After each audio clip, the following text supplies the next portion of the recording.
Baik, terima kasih Pak Adi. Selamat sore Bapak, Ibu, dan teman-teman semua. Assalamualaikum warahmatullahi wabarakatuh. Terima kasih tetap kembali ke diskusi rutin YAPS, dan hari ini topik yang akan kita bahas sangat menarik terkait dengan return on investment karena terutama beberapa kali Ibu Menteri Keuangan Bu Sri Mulyani selalu bertanya gitu pada beberapa forum gitu, apa sih benefitsnya, apa sih timbal baliknya ketika kita menginvestasikan sekian triliun rupiah untuk Indonesia seperti itu untuk kesehatan kayak gitu.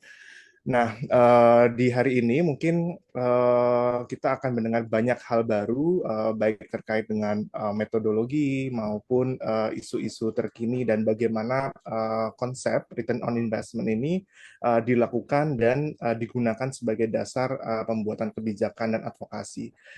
Mungkin ya narasumber hari ini Pak Adiatma Siregar, beliau dosen dan peneliti di Center of Economic apa Pak D-nya Pak demografi Pak ya Development development studies. tadi. Uh, uh, ya beliau ini sangat banyak pengalaman di bidang ekonomi kesehatan dan pembiayaan dan juga sangat sibuk tapi masih menyempatkan diri untuk berbagi ke kita semua. Jadi terima kasih lagi Pak Adi untuk kesediaan waktunya. Dan untuk itu saya serahkan ke Pak Adi untuk bisa memulai paparan dan diskusinya. Ya, Silakan Pak terima Adi. kasih Mas Eri, Mbak Roya ya. Nah, terima kasih juga sudah mengundang ya. Tentunya saya bisa gabung di training yang diselenggarakan oleh YAPS. Saya pikir ini luar biasa ya, YAPS ini menyelenggarakan sudah series ya training ini yang terakhir ya? Atau masih ada lagi habis ini untuk tahun ini? Ini Dari final Mbak Roya. betul. Waduh, gawat. Ini final ya. Harus bombing dong ya saya ya. Ada terakhir ya, mudah-mudahan berkenan lah Ibu Bapak ya. Nah, saya lihat tadi di antara peserta juga ada beberapa nama lama dan nama baru ya. Mungkin ada beberapa teman-teman saya juga di sini, ada Pak Jorgi ya, ada Bun Cynthia ini saya lihat ya dari Udayana, ada Bu Nira juga ya, saya lihat di sini, Pak Nira ini ya. Nah, salam selamat kita bertemu lagi gitu ya. Ini Bu Nira ya, buka buka kamera. Kita Iya bertemu Pak, lagi di sini. Nah, udah sehat ya Bu Alhamdulillah. Nira ya. Insya Allah. Masih semangat. Nah, kemudian ada Semangat. juga uh, tentu nama-nama baru, salam kenal ya Ibu Bapak semua. Nah, jadi topik hari ini ROI Public Health ya. Jadi sebenarnya sih kalau ROI-nya itu ya Mas Eri itu kayaknya 5 menit selesai ya. Karena ROI itu konsepnya sederhana ya Ibu Bapak ya. Konsep ROI itu sederhana sekali dan memang itu tujuannya ya. Sebuah hitungan ya yang memang sederhana tapi bisa bicara banyak hal. Ya tentu kalau sederhana pasti ada kekurangannya ya. Tapi ya kelebihannya kan dia sederhana ya. Jadi orang tuh gampang makainya, logikanya gampang dipahami ya. Tadi misalnya Mas Heri bilang Bu Engkel gitu ya menanyakan gimana benefit apa segala macam ya. Nah, kalau ROI-nya tuh mudah sebenarnya hitungnya ya. Tapi yang susahnya yang Mas Ferry bilang tadi, ngitung si benefit-nya itu yang sulit. Ya, gimana kita memodelkannya itu ya.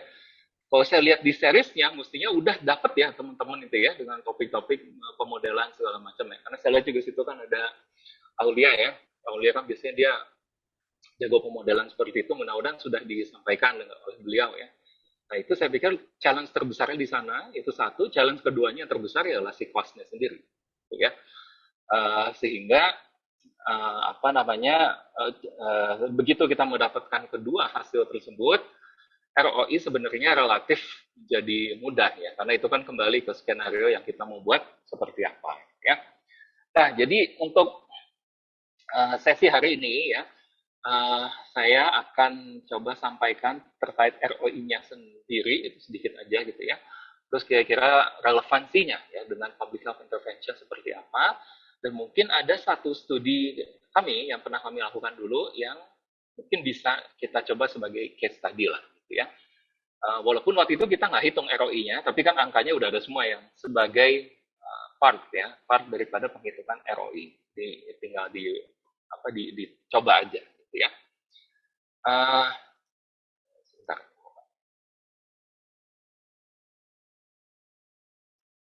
Nah, jadi ini sudah terlihat ya. Nah, kita mungkin kembali ke basicnya dulu, ROI-nya itu apa ya. Jadi ROI itu kan sebenarnya hitung-hitungan, kalau orang-orang ekonomi keuangan itu biasanya di sini mainnya ya. Mereka itu salah satunya di sini, eh, dan ROI mungkin salah satu hitungan yang tadi saya bilang ya, yang paling sederhana daripada hitung-hitungan lainnya terkait dengan investment ya. Teman-teman mungkin pernah mendengar istilah net present value gitu ya. Ada ROA gitu ya, return of asset ya, dan IRR ya, internal rate of return ya. Jadi ada banyak tuh hitung-hitungan lainnya, teman-teman ya, hitung-hitungan lainnya. Nah, ROI ini ialah salah satunya saja ya. Nah, jadi kalau kita ambil ini sederhana aja ya, teman-teman bisa langsung Google sendiri juga ya, di Investopedia ini salah satu source. Karena banyak banget ya, kan ROI itu kan konsep yang sudah sangat umum gitu ya. Dia intinya sih kalau di saat kita mengeluarkan rupiah gitu ya, terus berapa return yang bisa kita pakai, dan bentuknya adalah dalam bentuk rasio ya. Jadi kalau misalnya kita menginvestasikan Rp1, kita dapat return Rp2, maka ROI-nya itu 100%, itu misalnya. Ya, contohnya seperti itu. Jadi sederhana sekali nih Bapak ya konsepnya ini. Tapi mungkin teman-teman sudah bisa membayangkan nih, kalau itu kan hitung-hitungan finance-nya gitu ya. Di situ pun kita udah kebayang akan menemukan kerumitan di saat kita bicara company kan, perusahaan ya. Karena itemnya akan banyak. Tapi teman-teman bisa membayangkan juga kalau kita masuk ke public health, apa benefitnya? Dan gimana kita cara merubah si benefit ini, apakah misalnya menjadi hitung-hitungan moneter, gitu ya. Jadi agak menarik juga sebenarnya teman-teman ya, kalau saya baca di yang ROI untuk public health, jadi dia agak nyebrang juga sebenarnya, si dengan hasil cost effectiveness ratio-nya juga di bawah gitu jadinya ya. Misalnya dengan Rp1 yang saya keluarkan, saya bisa menurunkan berapa kasus gitu ya. Jadi interpretasinya bisa seperti itu ya untuk di ROI di public health. Jadi agak beda kalau misalnya di ROI yang finance, itu biasanya mereka main persentase ya, dan juga atau bisanya $1 returnnya $2 kayak gitu-gitu ya. Itu kan sama aja sebenarnya, itu baliknya kan persen juga bisa ya. Tapi biasanya mainnya di sana. Ya, nah, tapi kalau di public health itu agak loose kalau saya lihat si definisinya itu ya. Dia nggak saklek harus dolar ke dolar gitu ya, atau rupiah moneter ke moneter. Gitu ya. Tapi dia bisa juga moneter ke benefit. Ya, kalau kita cost effectiveness berarti ke efeknya, gitu ya, efek apa adanya. Ya. Nah, jadi kurang lebih ROI-nya itu seperti ini konsepnya, ya, Bapak ya. Nah, formulanya itu yang di atas. Ini ada contoh kasus sederhana yang saya pikir ya ya udah ini gitu ROI gitu ya, secara in a nutshell gitu ya, ROI itu ya ini. Jadi misalnya si Joe ini invest $1.000 gitu ya. Terus dia menjual investmentnya itu $1.200, maka berapa dia dapat ROI-nya? Nah, menghitungnya seperti menggunakan formula di atas ini, ya. Jadi current value of investment-nya dikurang cost of investment dibagi cost of investment, ya. Dalam kasus ini berarti 1.200 kan ini ya. Dia investment nilai sekarangnya 1.200 dikurang kurang 1.000 ya, dan dibagi dengan 1.000 ini. Hasilnya jadi 20%. Ya. Jadi rate of investment-nya, return of investment-nya dia itu ialah ada di 20%. Ya. Nah, jadi teman-teman bisa lakukan hal yang sama juga dengan ini. Ya, dengan kalau dia invest 2.000, dan gimana nanti setelah dia jual dapatnya 2.800 ya, dengan hitungan yang sama seperti di atas. Oke. Okay? 2.800 kurangin 2.000 dibagi 2.000 ya. Langsung 40% gitu ya, saya agak lupa contohnya. Nah, dia 40%. Nah, jadi secara ini dia seolah-olah lebih besar gitu ya, si nilai persentasenya. Tapi ada satu hal yang menarik di sini teman-teman, ya. Dan ini mungkin sekaligus menunjukkan kekurangannya ROI. Ya. Kalau teman-teman lihat di sini, tahun investasinya nggak sama ya. Yang satu tahun 2017, yang satu tahun 2014. Oke? Nah, ROI dia nggak kenal dengan si waktu ini. Jadi harus ada langkah lebih jauh lagi ya terkait dengan gimana kalau kita pengen membuat hitungan ini menjadi tahunan. Ya. Salah satu yang paling cepat kalau kita mikirnya linear aja, itu kita pakai di annualize, tapi annualize yang paling definisi sederhananya ya, yaitu dibagi dengan tahun itu sendiri ya. Misalnya kalau yang satu dibagi 1 tahun, yang satu dibagi 3 tahun, 4 tahun, dan seterusnya. Ya, jadi langsung dibagi aja si persentase tadi gitu ya. Misalnya si 20% ini dibagi sekian. Kalau di sini kan 1 year ya, 1 tahun misalnya. Nah, jadi itu langsung dibagi seperti itu. Nanti kita bisa lihat kadang-kadang yang profitnya itu, sorry, ROI-nya itu besar, tapi setelah dibagi ternyata tahunnya ini dia menjadi kecil. Ya, jadi belum tentu yang ROI-nya besar itu selalu menjadi nilai yang lebih baik kalau kita udah memasukkan dimensi waktu di dalamnya. Ya, nah tapi saya juga nanti ngobrol dengan teman saya di ekonomi keuangan gitu ya. Kalau di keuangan itu kadang-kadang mereka suka mikirnya emang dibuatnya per tahun aja. Ya, jadi ROI-nya per tahun. Kalau mau jadi kita pecah tuh dari semua hitungan kita, pemodelan kita yang misalnya lah efeknya ada tahunan gitu ya, cost-nya juga ada tahunan. Nah, itu dibikin tuh setiap tahunnya gitu. Ya, nanti ROI-nya dibikin seperti itu. Sehingga kita dapat ROI tahunan. Ya, dengan gitu, dengan sendirinya dimensi waktu kita coba kendalikan. Ya. Nah, jadi saya pikir dimensi waktu ini penting, teman-teman ya. Karena kalau teman-teman cek juga di literatur ya, waktu itu yang harus diperhatikan ya, karena sekali lagi dia berada di luar scope-nya daripada si ROI ini. Karena formulanya kan sama sekali nggak ada di sini waktu. Ya, jadi itu harus kita inikan sendiri. Nah, tapi teman-teman juga hal yang penting juga di sini adalah threshold. Ya, berapa persen?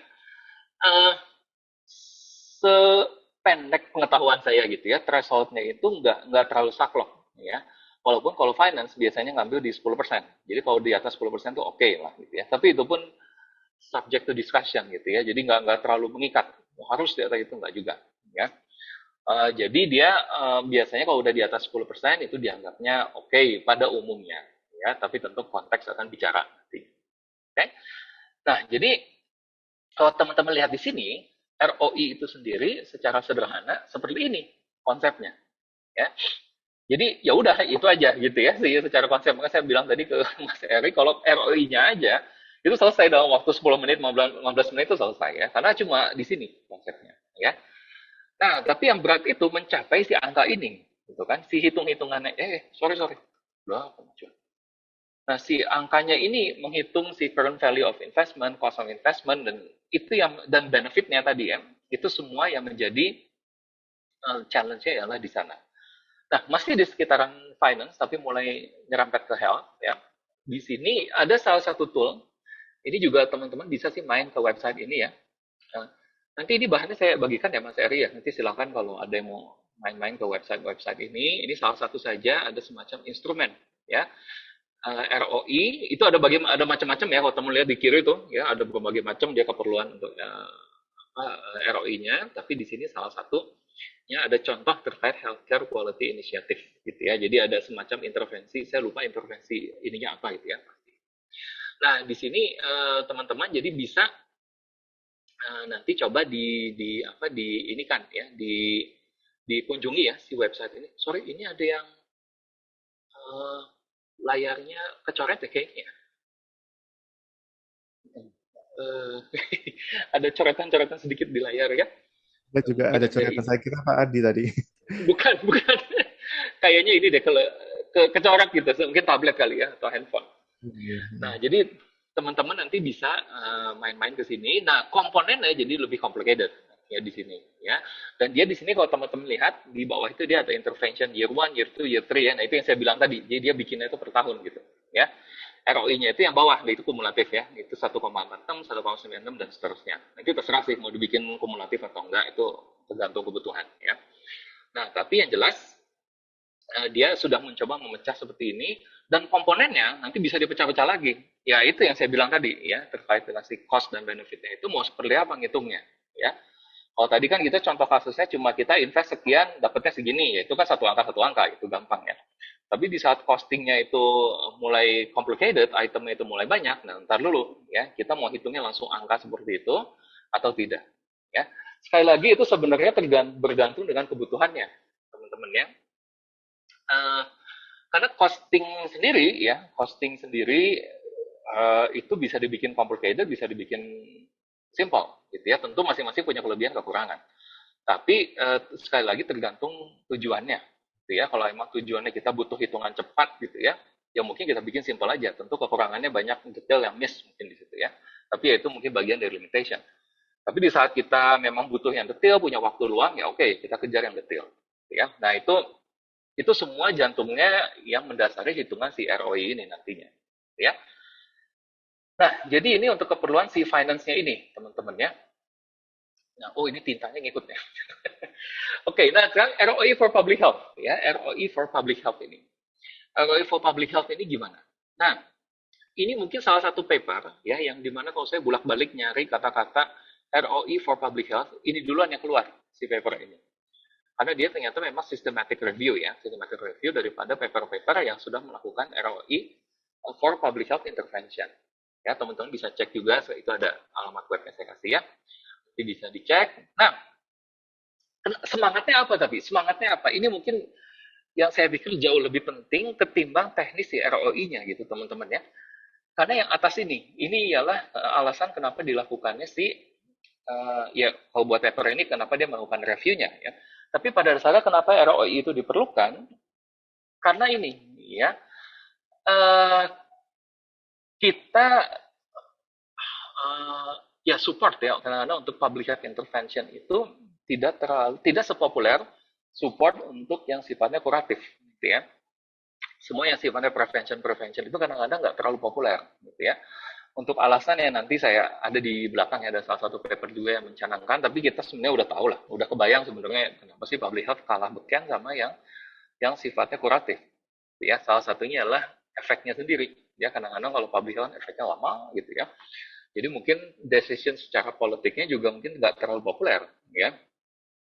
Jadi itu salah satu pelajaran tuh ya yang saya ini kan Mas Eri ya sama Baro ya teman-teman semua tuh saya dulu masih apa istilahnya kerja ya di CHAPS ya. Pak Askobat tuh waktu itu selalu suka bilang saya gitu ya. Jadi ya kenapa sih nggak terlalu populer? Karena mungkin dari sisi tahun kepemimpinannya juga udah nggak kena gitu ya. Intervensinya sekarang efeknya 10 tahun lagi. Udah beda dong gitu ya pemimpinnya. Nah itu menjadikan secara politics mungkin decision ini kurang menarik. Gitu ya. Itu salah satu aja. Tapi faktor kan banyak ya. Kalau nggak salah kan teman-teman di sini udah dapat materi MCDA ya. Nah di MCDA itu kan segudang tuh faktor-faktornya banyak ya. Salah satunya ada politics di sana. Gitu ya. Nah, jadi kembali ke sini teman-teman, dengan kita adanya kekurangan daripada si dukungan ini, maka ROI ini kita menjadi perlu. Ya. Padahal hal yang menarik daripada public health, ROI-nya tinggi-tinggi, teman-teman. Ya, ROI-nya tinggi-tinggi. Kenapa bisa seperti itu ya? Karena teman-teman bisa bayangkan dong, kalau misalnya kita ada sebuah intervensi yang sifatnya public health, dia jalan, ya hipertensi deh, ya hipertensi dia ininya jalan ya intervensinya.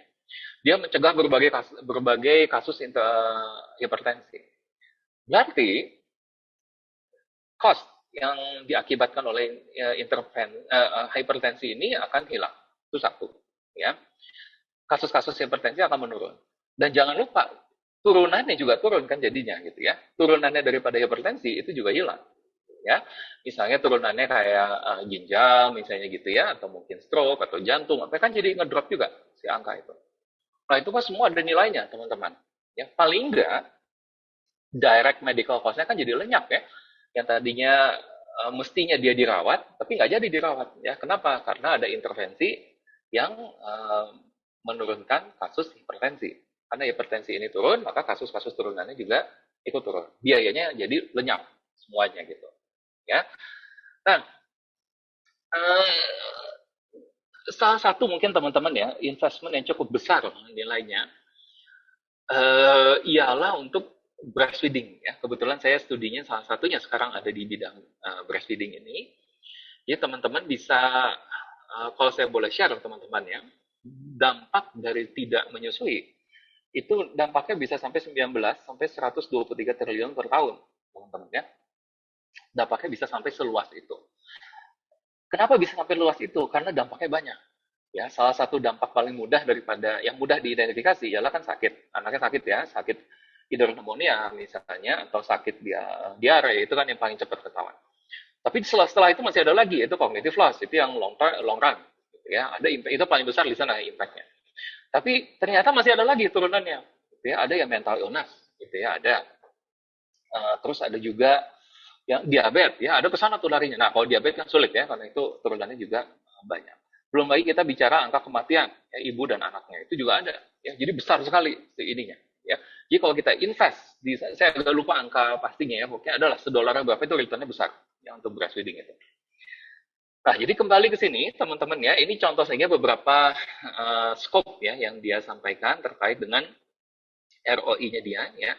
Jadi ROI untuk ini studi-studi yang dalam maaf yang dalam level overallnya atau lokal level, national level ya.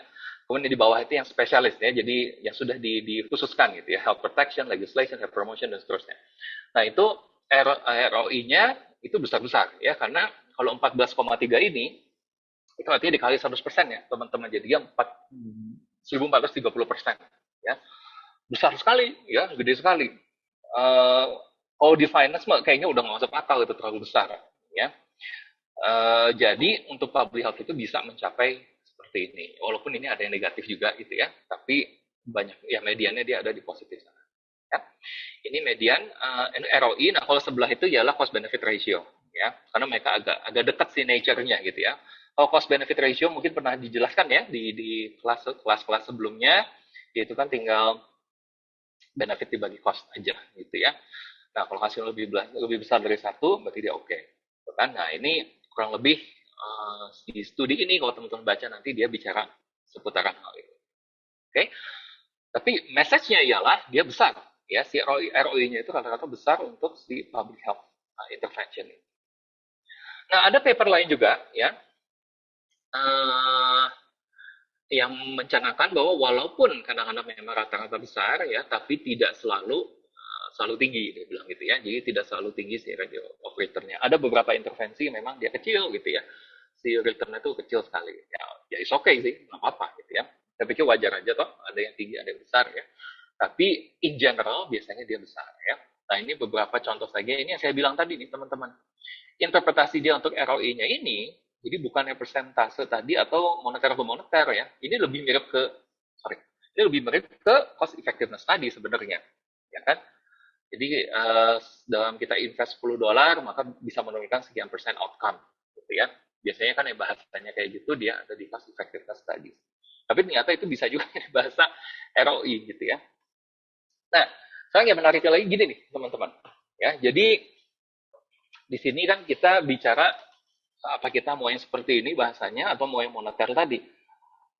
Sebenarnya gini, dalam kita menyampaikan hasil ROI ini, itu sekali lagi bergantung dengan audiensnya juga sih ya. Kalau misalnya audiensnya itu apa sih, orang-orang praktisi lah gitu ya, mungkin dengan bahasa seperti ini bisa lebih kena ya. Tapi kalau orang yang istilahnya awam lah gitu ya, kayak saya kan, saya bukan dokter, bukan apa ya, saya kan ekonom gitu ya. Jadi mungkin kalau saya dikasih tahu sekian persen turun dari penyakit apa, kalau saya belum pernah pelajari itu saya nggak ngerti ya, itu maknanya gede atau kecil sih gitu ya. Tapi kalau misalnya kita bicara moneter ya, kayak tadi misalnya dengan kita memberikan air susu dengan lengkap, maka kita bisa menghindari 19 sampai 123 triliun per tahun. Itu kan langsung kebayang ya, bahasanya langsung nyambung ke saya gitu. Oh, 19 123 triliun. Walaupun saya bukan dokter, tapi saya udah bisa tahu karena bahasanya udah sama, ya sama-sama moneter. Nah, jadi ini sekali lagi penyampaian ROI ini bentuknya seperti apa itu kembali ke teman-teman ya. Ini audiens saya siapa? Ya, ini orang yang ngerti, akan lebih bombastik yang mana nih kalau saya sampaikan dalam bentuk moneter semua atau bentuk effectiveness kayak gini ya. Nah ini yang saya bilang tadi terkait dengan kenapa dia tidak populer. Ini yang saya bilang, yang nomor 2 itu yang saya sampaikan tadi ya, karena dia itu biasanya long term ya, kejadiannya sekarang efeknya baru kapan ya. Kayak tadi cognitive loss ya, cognitive loss yang dihitung di paper-paper yang ada untuk ASI tadi itu adalah modeling daripada cognitive loss di saat dia usia produktif ya. Jadi impact cognitive loss-nya itu kayak gimana? Yaitu saat dia di usia produktif dia tidak seoptimal mereka yang mendapatkan ASI secara lengkap ya. Jadi kan modelnya long run banget ya. Dapat ASI-nya kan sekarang gitu ya, tapi modelnya nanti itu baru usia produktif mungkin 20 ke atas. 20 tahun gitu ya. Nah, jadi itu kadang-kadang suka menjadikan hal tersebut tidak populer ya. Tapi ini bukan, sebenarnya itu prinsipnya bukan karena ROI-nya sih ya. Sebenarnya itu karena prinsip investment in health kan emang seperti itu ya. Kalau teman-teman lihat kan health itu precise measurement gitu ya. Kita kan kadang-kadang nggak tahu ya, teman kita invest sekarang impact-nya gimana ya. Paling by literatur kita tahu range-nya gitu. Kurang lebih kalau investasi gini sekarang, nanti impact-nya datang sekian tahun lagi. Nah, time frame menjadi sangat penting sekarang teman-teman di sana ya.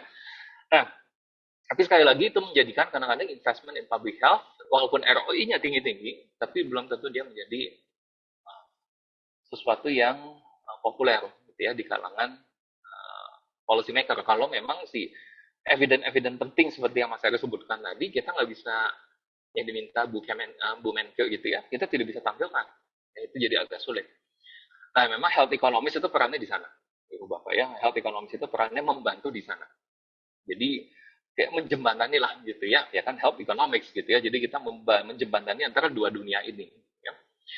Nah, terus kemudian ada juga teman-teman di sini public health generally takes action before someone is sick. Ya. Nah, jadi itu menarik ya. Jadi kalau misalnya kita itu menjadi orang ya kan nggak tahu ya dalam kita melakukan pemodelan siapa yang menghindari apa kita nggak tahu ya. Pemodelan kan ya namanya pemodelan ya, kita kan cuma memainkan dengan parameter datanya seperti apa, tapi orangnya yang mana itu kan kita mungkin agak sulit juga menembaknya gitu ya. Kecuali mungkin kita pakai data by name by address, kita kunci si orang itu, atau kita pakai randomized control trial gitu ya, si orang ini kita ikutin terus mungkin bisa ya, cuma itu budgetnya bisa besar kan kayak gitu ya. Nah, tapi jadi si orang-orang ini kita kan nggak tahu ya, pokoknya yang kita bikin kan pemodelannya aja. Pokoknya kalau misalnya kita mencegah sekian, maka sekian kasus akan terhindarkan. Siapa yang mendapatkan benefit itu nggak ada yang tahu sebenarnya. Bisa siapa aja gitu ya. Nah, sehingga orang-orang jadi nggak tahu ya saya itu sebenarnya diuntungkan atau enggak sih gitu ya. Nah, itu kadang-kadang jadi sebuah sebuah apa argumen yang sulit gitu ya untuk memperjuangkan, bukan sekali lagi bukan masalah ROI yang sebenarnya di sana, itu lebih basic lagi bahwa investment in health kadang-kadang sulitnya di sana, sorry, investment in public health ya. Dan apalagi kalau udah kasus-kasus uh, ya seperti rokok lah misalnya teman-teman ya, kalau udah rokok itu masuk kan sulit ya. Kenapa? Karena nanti analogi-analogi yang sifatnya mungkin sebenarnya kasuistik ya, itu menjadi di-generalize oleh para pendukung rokok gitu ya. Misalnya kayak, ya kan menurut statistik nih ya kalau kita invest sekian untuk kampanye anti rokok, maka returnnya bisa sekian loh gitu ya, dengan menghindari penyakit bla bla bla bla. Nanti suka aja ada argumen tuh ya, misalnya, oh enggak kok, kakek saya tuh merokok masih sehat sampai sekarang, nggak sulit ya udah. Ya jadi mereka nggak tahu bahwa dengan adanya intervensi alih public health anti rokok ini sebenarnya mereka akan mendapat benefitnya, cuma kan nggak tahu ya, mereka nggak merasa ke sana. Nah, kemudian itu kaitannya juga dengan poin ketiga, ya, karena prioritas itu dan prinsipal itu beda, ya. Sekali lagi saya kembali ke contoh rokok. Rokok itu menarik sebenarnya soalnya ya. Kita mau bicara ROI sebesar apapun dengan ini, tampaknya agak sulit tembusnya. Kenapa? Karena rokok itu saya bilang bukan hanya sekedar ya, kalau kita bicara logik sih ya rokok itu kan udah addiction ya. Jadi agak sulit gitu kan, si ngobrolnya itu agak susah gitu ya. Dan defense tentu ada aja, alasan bisa dicari. Pasti ya kan alasannya biasanya ya tadi ya, kakek saya masih sehat, apa segala macam. Terus kebetulan pas lagi ada orang yang ngerokok meninggal jantung gitu ya. Jadi itu argumen mereka ya gitu ya. Terus ada juga biasanya kan, nah, ini kan kita membantu pekerja yang di pabrik rokok semuanya macam-macam lah. Ya.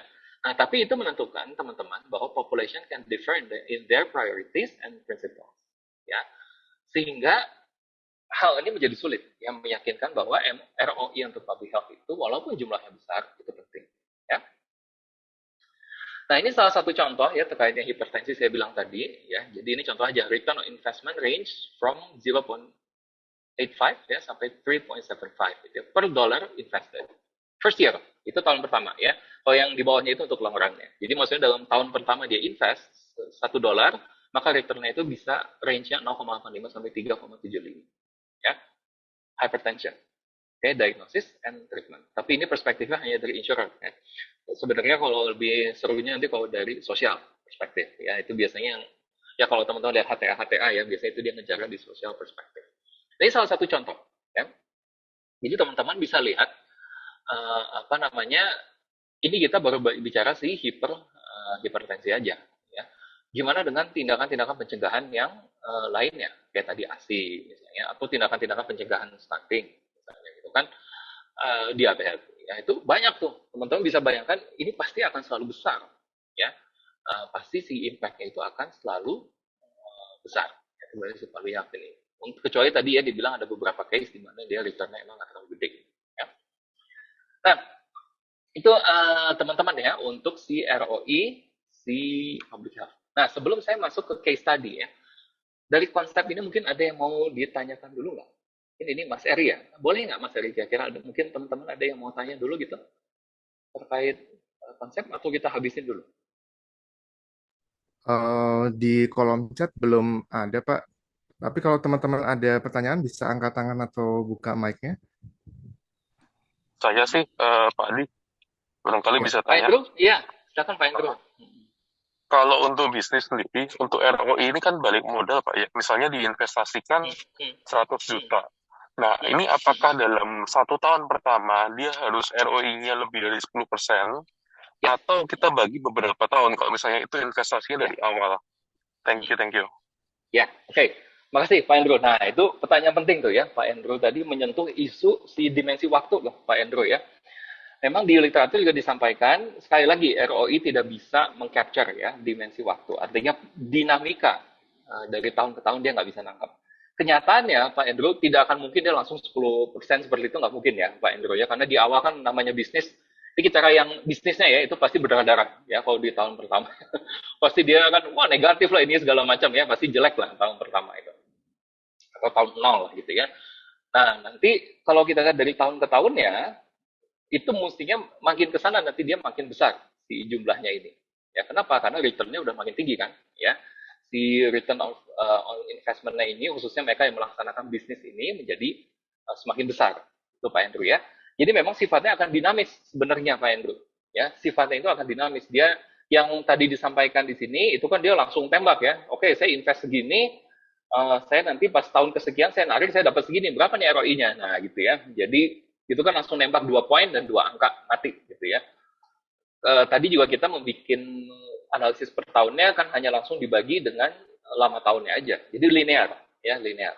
Sedangkan kalau yang mau bagus tuh emang dibikin satu-satu ya. Jadi tahun pertama, tahun kedua, ketiga, keempat, kelima, keenam. Karena pasti beda-beda nanti.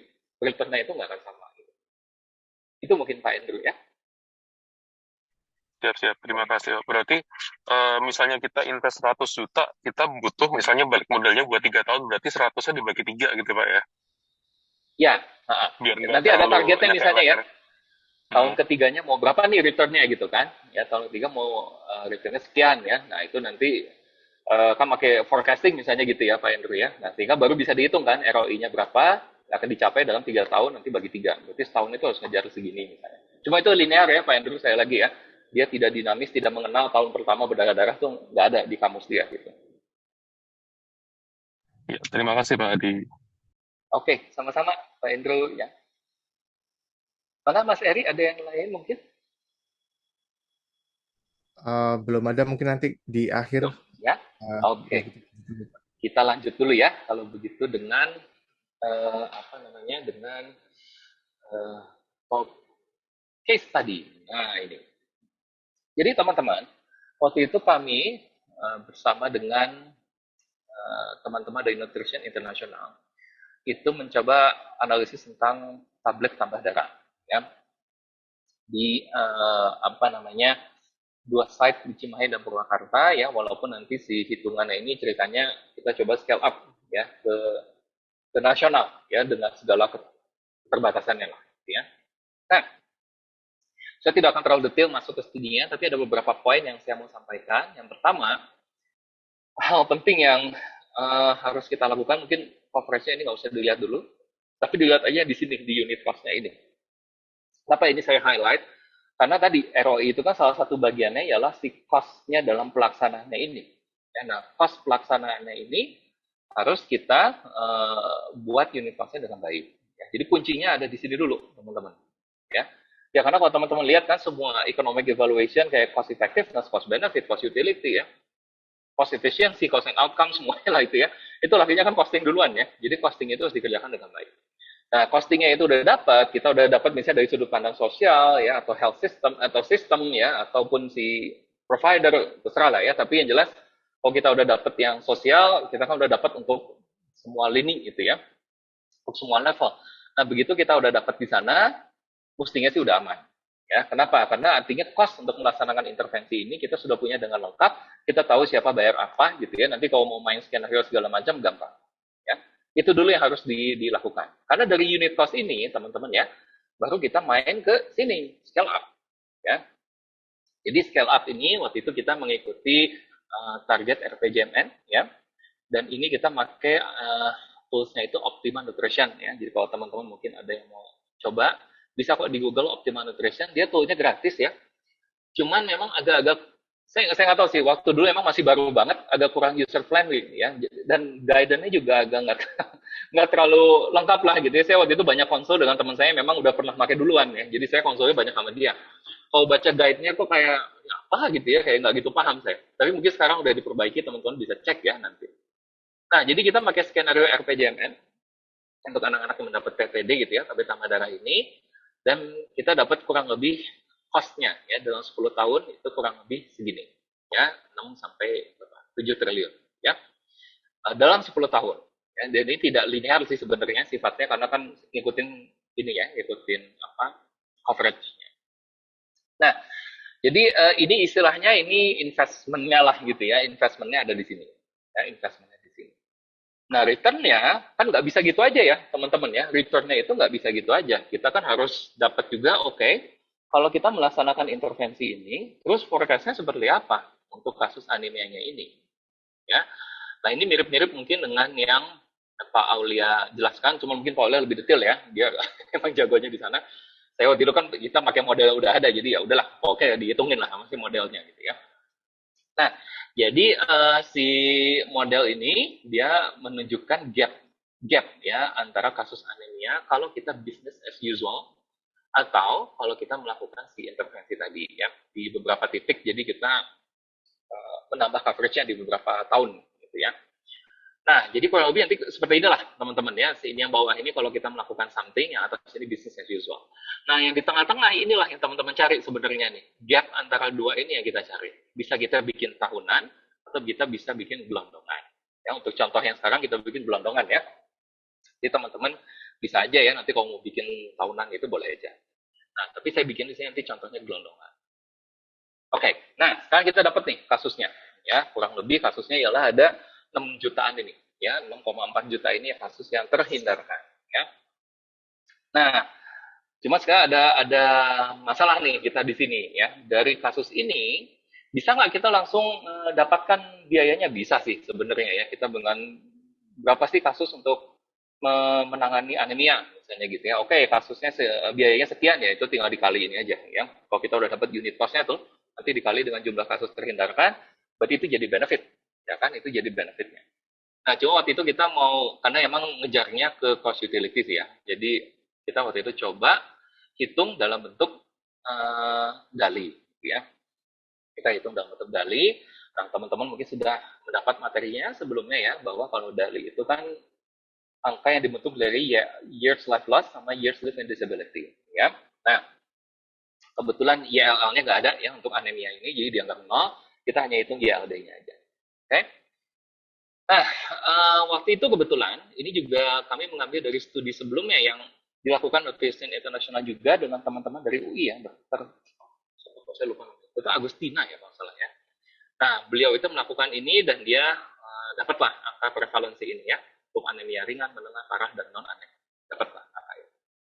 Nah, oke, ya berarti tugas kita yang sekarang mengalihkan jumlah kasus terhindarkan ini dengan prevalensi dengan, nah ini disability weight-nya.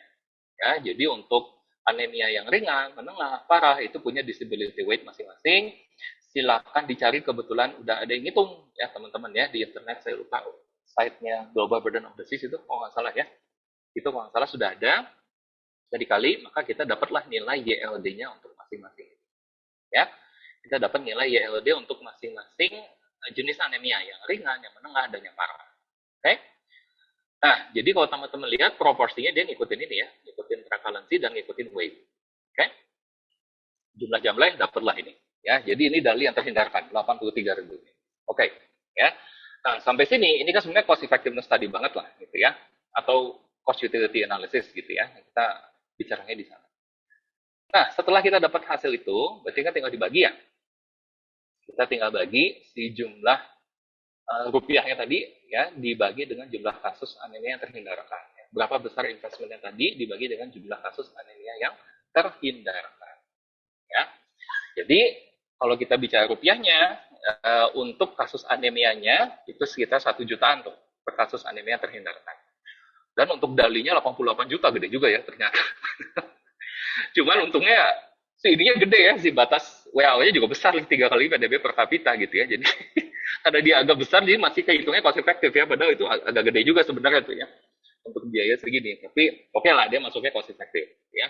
Nampak cost efektif, jadi agak hati-hati kita bahasanya ya, karena nggak mau terlalu saklek juga. Nah, yang challenging-nya ya teman-teman, kenapa saya cerita sampai ke sini? Karena kita mau mengubah dari si dalinya ini menjadi bentuk moneter ya. Nah, itu yang menjadi challenge ya. Waktu itu juga sempat tuh saya ngobrol dengan di sini ada teman saya juga Pak Rian di sini ya, kalian sudah gabung. Sempat juga kita waktu itu ngobrol-ngobrol ya tentang apa value of statistical life year ya. Kita sempat juga waktu itu ngobrol soal sana karena disitulah akhirnya si dali ini bisa berubah menjadi rupiah teman-teman ya. Nah, ini konsep sebenarnya yang kita juga masih agak maju mundur ya dengan konsep ini. Kenapa? Karena yang biasa kami lakukan itu lebih ke jumlah kematian ya. Yang meninggal berapa orang dikali dengan VSL ya per orang. Value of statistical life per orang. Itu lebih mudah teman-teman ya. Jadi value of statistical life ya itu ada nilainya untuk Indonesia segala macam itu ada. Dan kita bisa hitung sendiri kalau mau ya dengan ada formulanya udah dikasih ya. Walaupun itu formulanya masih agak-agak apa istilahnya dia bukan nilai murni Indonesia sebenarnya ya. Itu formula yang mencoba mengadaptasi nilai VSL dari US ya. Karena US itu sangat ini ya, sangat apa namanya? Rutin mengeluarkan nilai VSL ya. VSL itu apa sih? Ibu Bapak ya, bisa jelas mundur dikit. VSL itu kan value of statistical life, itu semacam dia tuh pendekatan willingness to pay. Jadi berapa besar rupiah yang mau kita bayarkan atau nilai yang mau kita bayarkan untuk menghindari suatu hal yang katastrofik lah. Ya bisa dalam kasus ini kematian, misalnya gitu ya. Kita menghindari kematian, kita mau bayar berapa? Nah, jadi orang tuh menuangkan semua nilainya di sana. Nilainya jadi sangat komprehensif ya, tidak hanya nilai produktivitas ya, tapi hanya ada produktivitas, ada nilai lasernya dia, nilai ini segala macam masuk ya, Ibu Bapak di VSL ini. Teorinya gitulah, teorinya. Makanya nilainya besar ya. Nah, US itu mengeluarkan VSL secara rutin ya, karena dia kalau nggak salah malah dinas transportasinya deh yang ngeluarin, Kementerian Transportnya lah gitu ya, yang ngeluarin secara rutin untuk menghitung dampak dari kecelakaan. Sebenarnya itu yang mereka kejar, teman-teman. Ya, jadi impact dari kecelakaan itulah yang mereka kejar. Ya. Nah, itu nilai itu dipakai dan ada sebuah paper, saya nggak sampaikan di sini ya, sorry. Saya lupa namanya, Viscusi itu namanya. Dia si orang ini dia mencoba menggunakan nilai tersebut. Dengan nilai tersebut dia mengestimasi berapa sih VSL dari negara-negara lain. Gitu ya. Nah, teman-teman bisa pakai paper itu atau juga bisa hitung sendiri karena kan formulanya udah ada, ya. Nggak susah kok ngitungnya. Ya karena formulanya dibikin mudah sama dia. Cuman ya apa namanya sekali lagi itu bukan nilai asli Indonesia. Ya, jadi kalau teman-teman ada yang bikin VSL untuk Indonesia itu lebih keren sebenarnya. Ya. Nah, VSLY itu turunannya dari sana. Ya, turunannya dari sana. Jadi dia untuk bisa kasarnya untuk tahunan lah, VSL untuk tahunan. Kalau VSL yang tadi kan dia satu orang meninggal maka nilainya segini ya, satu orang meninggal nilainya segini ya. Nilai ini sekali bukan nilai nyawa ya teman-teman, mohon dipahami nilai VSL di sini bukan nilai nyawa tapi nilai yang ditempatkan oleh seseorang terkait dengan untuk menghindari kematian lah misalnya gitu ya, bukan nilai nyawa. Nah, saya kembali ke sini, jadi menurut formulanya yaitu ialah dali dikali VSLY itu sama dengan nilai moneter daripada yang ya case tadi yang mau kita kerjakan di sini ya. Jadi formulanya dali dikali dengan VSLY ya, VSLY. Nah, dalinya kita udah dapat, VSLY-nya kita udah dapat, saya lupa berapa ini nilainya. Nah, tapi ini ya nilai dali ini dikali VSLY maka kita dapat nilai waktu itu 12,2 triliun. Ya. Lebih besar ya daripada biaya tambahan scale up yang diperlukan. Oke. Nah, jadi teman-teman sama bisa lihat kita udah punya nih sekarang dua nilai moneter. Ya, dua nilai moneter. Ya. Nah, sekarang dari sini kita studinya waktu itu selesai di sini, teman-teman. Ya, kita nggak lanjut lagi, tapi karena ini case-nya adalah ROI, nah kita cobalah hitung ya, ROI-nya seperti apa.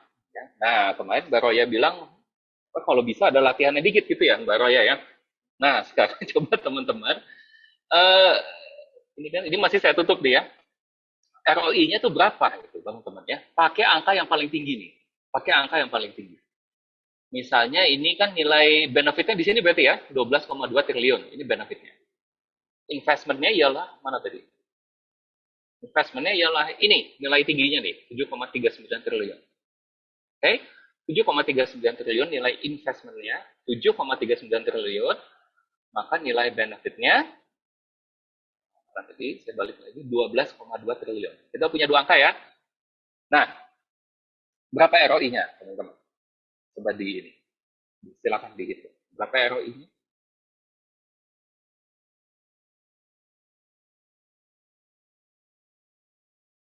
Ini sambil ngitungan ya. Saya nggak bisa lihat soalnya. Mudah-mudahan sambil ngitung. 7,39 triliun. Ya. Dan hasil ininya ialah Kalau benefitnya benar dapat 12,2 hadiah apa triliun. nih, Pak? Kalau benar dapat hadiah tablet tambah darah ya.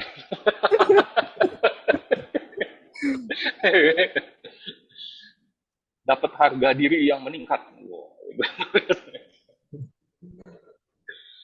Gampang lah teman-teman ya, tinggal di ini aja kan tadi ya. Di apa? Di formulanya tadi ya. Sorry, saya mundur ke depan ya teman-teman ya. Jangan pusing lihat layarnya. Saya akan mundurkan dengan cepat di ini ya, kurang lebih di sini. Jadi 12,2 triliun tadi dikurang 7,39 ya, 7,39 dibagi 7,39 ya. Nah, apa itu? Ada yang sudah dapat? Kalau yang lagi di jalan, Pak Andrew di mobil jangan ngitung ya, Pak Andrew ya. Tunggu jawabannya aja ya.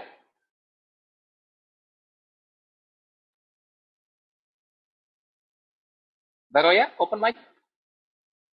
Enggak, Pak. Kalau belum ada yang ini 65% ya, Pak ya, betul nggak ya? Nah, kita buka ininya ya. Ini ya, Baro ya benar? Ya. 65? Ya, ya. Dan kalau per tahunnya karena ini 10 tahun ya, jadi kita lagi 6,51. Cost benefit ratio-nya 1,65. Itu mah tinggal benefit bagi cost, ya. Nah, berarti Mbak Roya tolong dikasih ini Mas Eri ya, tablet tambah darah. Biar nggak anemi katanya. Tuh, penting itu kan. Ya. Terima kasih Pak Adi hadiahnya. Betul-betul. Penting itu untuk masa depan itu kan banyak sekali yang mengalami anemi ya dari penduduk wanita. Ya. Nah, ini jadi teman-teman sekalian, ini kurang lebih hasil sederhananya seperti itu aja ya, hasil sederhana ya. Nah, ini Pak Aldi juga rupanya tadi ngechat ya 65%. Oke, thank you Pak Aldi. Nah, teman-teman kalau lihat antara CBR dengan ROI ini agak mirip angkanya ya. Jadi sebenarnya salah satu pendekatan lain tinggal CBR kurang satu ya. CBR kurang satu itu sama dengan ini ya, sama dengan si ROI itu ya. CBR kurang satu. Oke? Nah, ini menunjukkan bahwa dia kalau kita bicara threshold 10% tadi dia cukup tinggi gitu ya. Cuman dia memang tingginya nggak ekstrem kayak yang tadi ada 14.000 ada berapa itu ya, nggak sampai ke sana.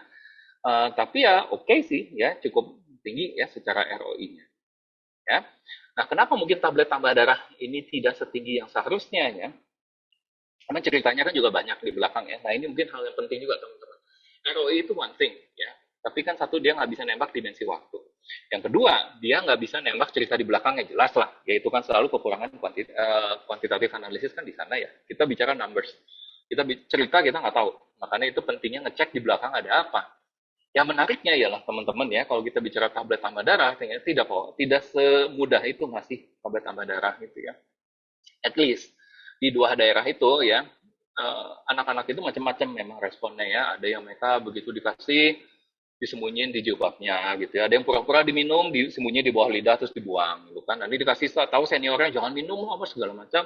Terus yang dibawa ke rumah, wah udahnya nggak diminum, nggak boleh apa segala macam. Macam-macam lah. Jadi teman-teman ya kasusnya banyak. Jadi mungkin itu salah satu juga yang menghambat gitu ya, menghambat si TPD-nya sendiri, salah satunya itu. Ya. Pak Adi boleh Nah, tanya ya, Mbak Roya, silakan Mbak eh, Roya. untuk interpretasinya yang 6,51% per tahun dan CBR-nya itu gimana ya Pak mengkomunikasikan ke Nah, sebenarnya yang CBR itu mungkin lebih mudah ya, Mbak Roya ya. Jadi ibaratnya kita mengeluarkan ini karena dia tadi rupiah kan, iya rupiah ya. Jadi setiap satu rupiah yang kita keluarkan, kita dapat return 1,65 rupiah gitu, Mbak Roya ya. Hmm. Lebih mudah sih yang CBR ya. Kalau yang 65% kan agak muter-muter gitu ya. Kita kan kayak karena istilah finance banget sih ya. Jadi returnnya itu 65% misalnya gitu ya. Ini kalau orang finance nggak ngerti, tapi kalau ini agak sulit. Kalau pakai CBR lebih mudah. Cuman kalau 1 rupiah ke 1,65 juga mungkin nggak terlalu make sense ya, Mbak Roya ya. Nanti mungkin harus dinaikin aja rasionya. Jangan 1 rupiah banget lah. Sejuta atau gimana gitu ya. Returnnya berapa gitu. Ya. Dikali sejuta masing-masing. 1 sama 1,65-nya gitu ya. Itu mungkin Mbak Rea, lebih praktisnya ke sana sih, saya pikir. Ya. Makasih Pak. Oke, siap sama-sama Mbak Rea ya.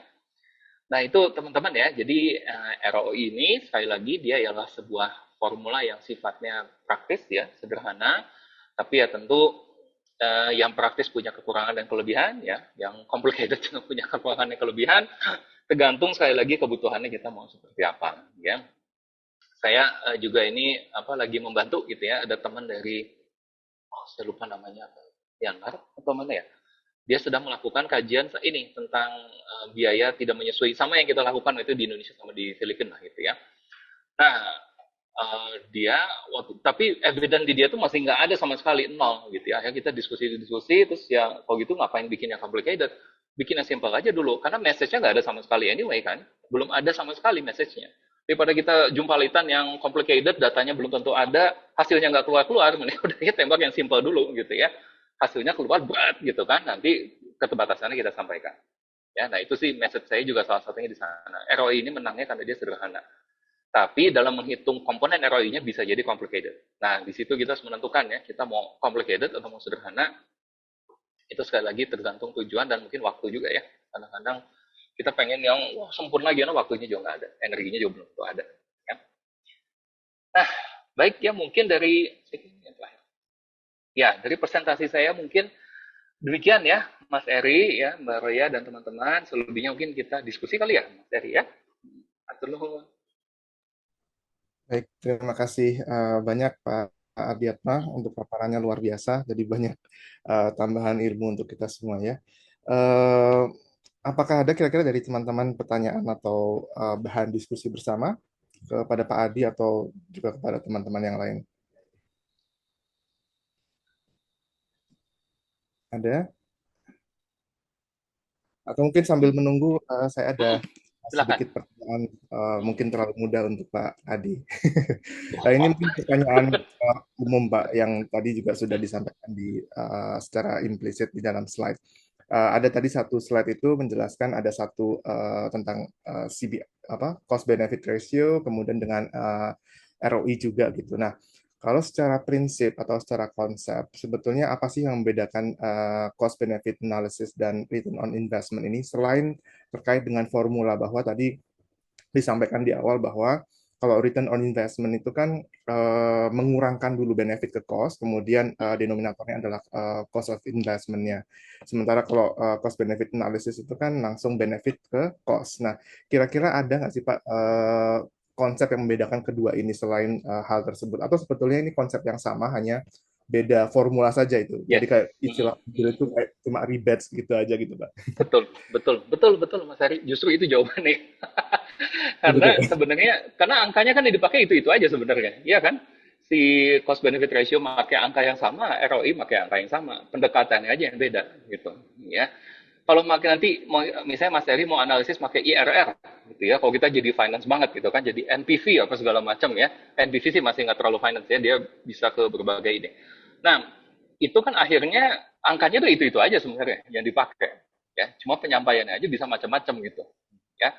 Nah, kayak yang tadi Mbak Raya tanya, akhirnya gimana ininya ya, kita maksudnya penyampaiannya gimana ya? Kalau yang tadi misalnya ROI kita nyampeinnya oke, returnnya 65% misalnya gitu kan. Tapi kalau yang cost benefit ratio setiap 1 rupiah keluar kita dapat return 1, sekian rupiah gitu ya. Nah itu jadi beda penyampaiannya gitu ya. Walaupun itu juga kalau dibalik-balik, oh berarti 65% ininya ya. Iya sih.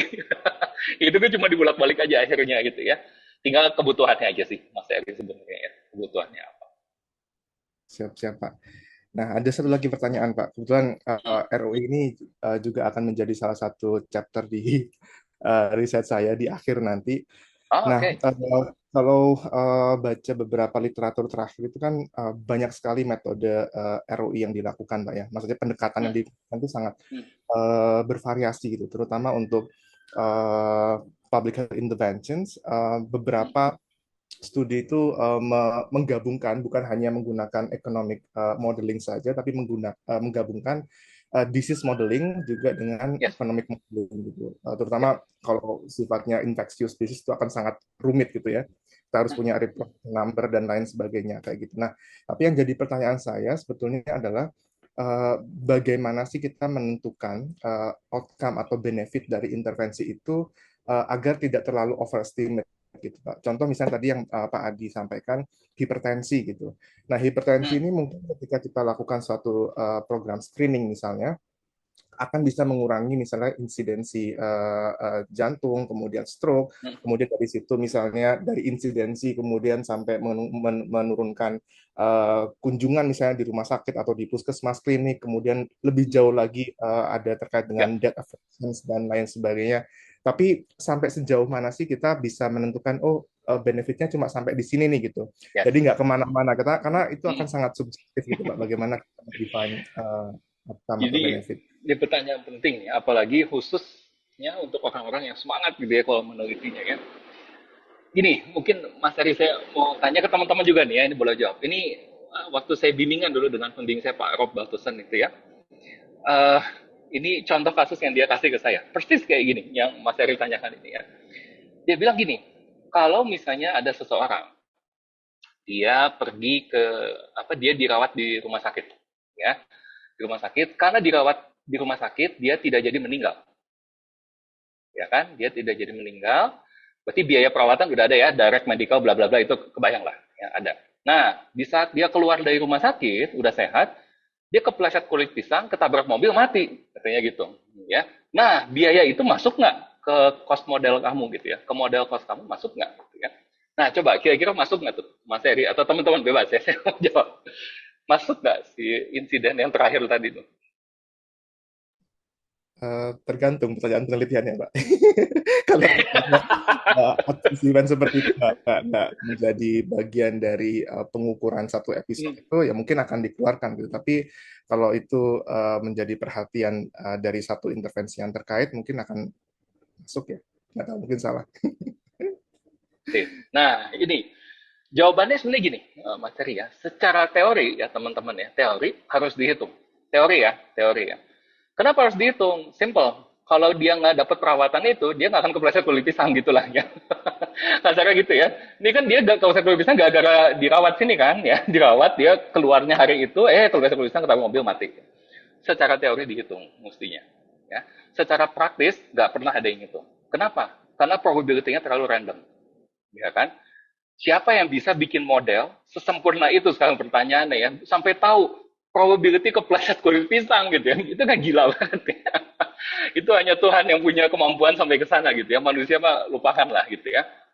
Nah sehingga hal-hal seperti itu tadi yang hubungannya dengan pertanyaan Mas Heri ya. Jadi kita mau berhenti sampai mana, balik kalau saya sih selalu balik yang pertama SOP dulu aja ya. SOP-nya kayak gimana kan, baik untuk modeling cost-nya atau apa si epidemiologinya misalnya gitu ya, itu balik ke si ininya dulu, kita SOP-nya mau yang mana nih ya. Kita SOP-nya sampai sini aja, oke. Begitu dia udah keluar rumah sakit kita nggak hitung lagi. Nah itu berhenti kan tadi, berarti komisi kalau bisa nggak lagi dong gitu ya. Atau kita hanya sesuai SOP aja, dia keluar rumah sakit pun hanya ngitung home care-nya aja, yang lain kita nggak mau hitung gitu ya. Semua yang terkait home care direct indirect kita hitung, selebihnya nggak. Oke, kebebasan kulit pisang nggak masuk jelas di sana ya. Nah hal seperti itu, jadi kalau saya selalu balik ke SOP dulu tuh Mas Heri, nanti tinggal SOP-nya mau kita naik turunin itu mah tergantung skenario yang kita mau kejar ya.